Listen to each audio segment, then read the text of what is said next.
Hi, welcome to Cat's Scratch Kitchen. Today we're going to make a pantry staple that I use all the time, not only for bread, but for appetizers, main dishes. It's innumerable ways that you can use it. We're going to make your own homemade Jiffy mix. Let's get started.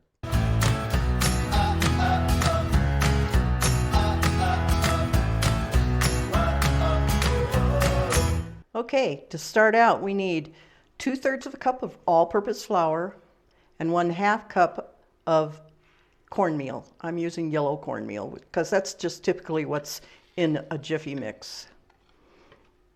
Then we have 3 tablespoons of plain white sugar, a 1/4 teaspoon of salt, and a tablespoon of baking powder.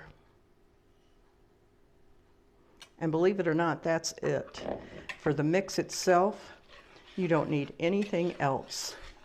It's as cheap, if not cheaper, than buying the box mix, and takes you, less than 3 minutes to throw together. Just mix it up together, and that right there is the equivalent of 1 box of Jiffy mix. Now you can double, triple, quadruple this recipe as much as you want. Once it's all mixed, I just label a Ziploc bag and pour it in there.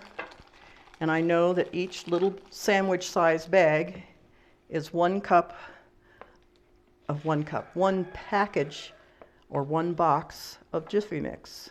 And it's ready for me sitting in the cupboard.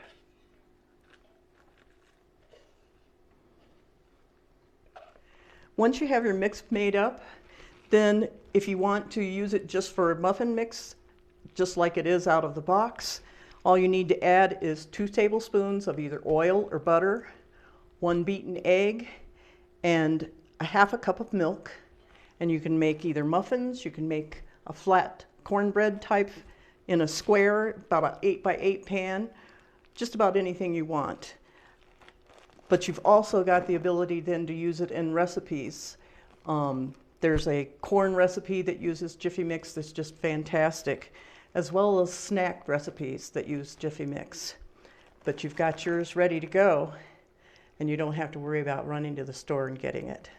So that's it for today. I hope you enjoy this recipe. It's a great copycat to have in your pantry. And if you do enjoy it, please let me know. Let me know if you make it yourself already.